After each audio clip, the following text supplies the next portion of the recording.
Bonjour à toutes les frères et sœurs en Christ dans le monde entier. Je suis le frère Serge de l'île de la Réunion pour les nouvelles personnes qui se connecteront à la chaîne. Le message du jour qui est toujours d'actualité sera le fondement, le bon fondement en Jésus-Christ. Prions frères et sœurs avant d'apporter la parole de Dieu. Père céleste, nous te bénissons, nous te rendons grâce, nous te glorifions. Merci pour l'œuvre de la croix de ton Fils bien-aimé Jésus-Christ, pour le salut de nos âmes. Merci encore pour ce privilège, pour l'opportunité de partager ta parole éternelle, Papa de gloire, pour l'édification, la construction spirituelle des frères et sœurs en Christ, pour consolider leur foi dans la constance, la continuité, la persévérance de leur communion personnelle et individuelle, de cette intimité croissante en toi, Père éternel, dans ta parole de vie. Dans le nom de Jésus-Christ, selon la traduction française et selon la traduction de la langue hébraïque, dans le nom de Yehoshua Mashiach. Amen. Question, être ou paraître? Telle est la question. Si la vie peut se comparer à une maison, tout le monde sait que pour tenir dans la durée, elle doit avoir un bon fondement, cette maison. La partie invisible de la construction, c'est justement de cela que Jésus-Christ parle dans la parabole des deux maisons dans l'évangile de Matthieu chapitre 7 versets 24 à 27. Poser le fondement profond et stable, ce n'est pas paraître mais être.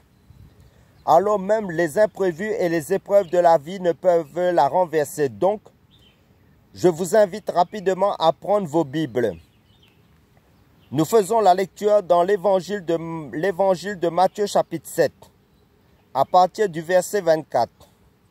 C'est pourquoi quiconque entend ces paroles que je dis et les met en pratique sera semblable à un homme prudent qui a bâti sa maison sur le roc. La pluie est tombée, les torrents sont venus, les vents ont soufflé et se sont jetés contre cette maison. Elle n'est point tombée parce qu'elle était fondée sur le roc. Mais quiconque entend ces paroles que je dis et ne les met pas en pratique sera semblable à un homme insensé qui a bâti sa maison sur le sable. La pluie est tombée, les torrents sont venus, les vents ont soufflé et ont battu cette maison. Elle est tombée et sa ruine a été grande. Ce texte de Jésus tiré du sermon sur la montagne nous parle en toute simplicité de quelque chose de tellement essentiel, avoir le bon fondement. Poser le bon fondement, c'est d'ailleurs le thème avec lequel je voudrais par l'aide du Saint-Esprit avoir ce partage avec chacun de vous qui m'écoutez. Notre vie peut être comparée à une construction, à une maison qui s'élève, qui se construit, qui se bâtit tout au long de notre vie. Et Jésus va dire que cette construction qui est le désir de Dieu, qui est le projet de Dieu, qui est vraiment son intention pour chacun, c'est une vie qui réussisse, c'est une maison non seulement qui est belle et qui peut abriter notre être, tout notre être, pour être une bénédiction pour les autres personnes. Il faut que cette maison tienne dans la durée. Tout le monde sait qu'une maison doit tenir dans la durée. Et pour tenir dans la durée, il faut se donner la peine. Il faut donner tous les soins à une fondation qui est sérieuse et solide. Il faut poser des bases correctes et solides. C'est de ça que Jésus nous parle aujourd'hui. Nous voulons une maison à l'abri. Or, on ne peut pas être à l'abri des coups durs de la vie, comme par exemple une perte ou un être cher qui s'en va, ou des pertes, une maladie, un accident. Il peut y avoir l'imprévu sans qu'on y soit préparé. Mais la Bible dit, et Jésus le dit, lorsque tu auras posé un fondement, lorsque tu as posé le fondement préalablement, quel que soit l'imprévu qui arrive, quel que soit l'ouragan qui déferle, quelle que soit la pluie qui tombe, quels que soient les éléments puissants qui vont se jeter contre ta vie, contre ta maison tiendra. Amen. Regardons pendant quelques instants de quoi est fait justement ce fondement. Eh bien, le fondement, c'est bien sûr notre foi en Jésus-Christ. C'est surtout mettre en pratique la parole de Dieu comme Jésus va le dire. Et je vais le rappeler tout à la fin de ce message. Et Jésus va parler de ces deux maisons et ces deux propriétaires et de ces deux maisons. L'un l'homme insensé et l'autre l'homme prudent. L'homme insensé, lui, ne se donne pas la peine de penser au fondement. Il va élever rapidement sa maison pour qu'elle paraisse. Or, le fondement, ce n'est pas paraître. Nous sommes dans un monde où il y a beaucoup de choses superficielles, où il faut briller, où il faut être vu, où il y a beaucoup de bling-bling, et cela est recherché, et cela fait plaisir, surtout à notre ego. Et Jésus dit, l'important n'est pas là, au contraire, il faut poser le fondement et creuser pour avoir quelque chose de solide, et le fondement est tout d'abord, c'est la partie invisible du bâtiment, c'est la partie invisible. Notre foi en Christ, dans la parole de Dieu, est quelque chose qui fait partie du monde invisible. C'est le monde spirituel. Nous devons rechercher, désirer, chercher les bases de notre foi dans ce monde invisible, mais toujours basé sur la parole de Dieu. C'est notre guide. Beaucoup trop d'expériences sont faites hors des limites de la parole de Dieu. Sont faites dans une superficialité parfois et dans une expérience qui dépasse complètement la parole de Dieu et qui finalement, lorsque viendra les moments difficiles dans notre vie, lorsque viendra l'épreuve, les épreuves, la pluie et ce qui peut déstabiliser notre vie, la maison ne tiendra pas. Et lorsque l'on prend par garde à la parole de Dieu, tôt ou tard, l'on ne pourra pas tenir dans les coups durs de la vie. Personne n'est épargné aux aléas, que ce soit ceux qui croient en Jésus et ceux qui ne croient pas. Donc, personne n'est épargné aux aléas de la vie, aux imprévus de la vie, aux coups durs de la vie. Et là, on verra si la maison de ta vie est bâtie sur Jésus-Christ, qui est le roc.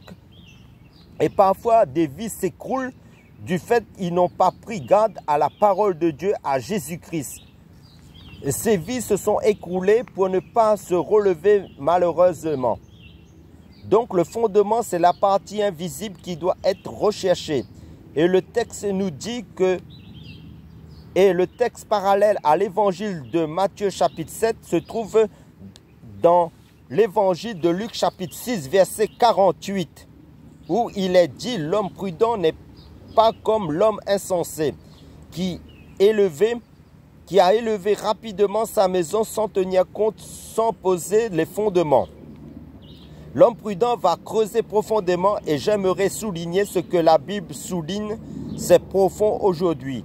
Je voudrais vous encourager à être profond dans votre foi en Christ, constant en Christ, persévérant en Christ, dans votre foi en Jésus-Christ, endurant en Jésus-Christ dans votre étude biblique, dans votre méditation de la parole de Dieu, dans votre recherche constante, dans la croissance de progrès en progrès, dans votre intimité individuelle et personnelle et collective en les frères et sœurs en Christ.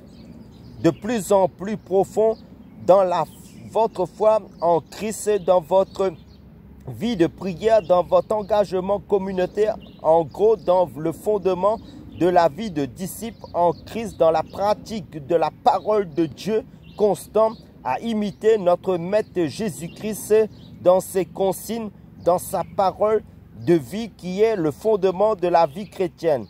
Et Jésus-Christ est allé de lieu en lieu annonçant le royaume de Dieu et faisant le bien, nous dit la parole de Dieu.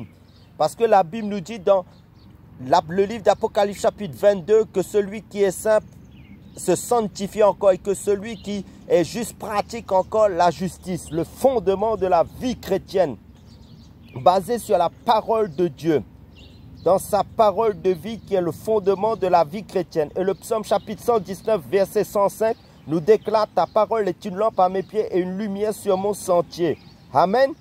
Soyez profonds avec la parole de Dieu et mettons-la surtout en pratique. Faisons ce que la parole de Dieu nous recommande de faire et nous verrons le résultat, que nous tiendrons debout en face de toutes les circonstances qui surgiront dans notre vie. Car toute chair est comme l'herbe et toute sa gloire est comme la fleur de l'herbe. L'herbe sèche et la fleur tombe, mais la parole du Seigneur demeure éternellement. Car le monde a été créé, l'univers a été créé à partir de la parole de Dieu. Et tout est tenu par la parole de Dieu. La création est tenue par le fondement de la parole de Dieu. Car Jésus-Christ est la parole de Dieu d'après le livre d'Apocalypse chapitre 19 verset 13. Car Jésus-Christ est le même hier, aujourd'hui, éternellement.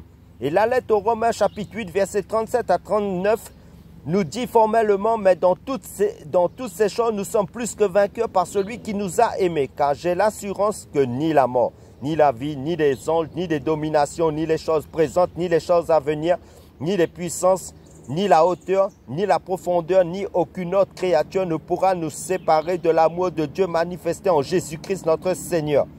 Et la lettre aux Romains chapitre 8 verset 25 nous dit, mais si nous espérons ce que nous ne voyons pas, nous l'attendons avec persévérance. Amen, alléluia.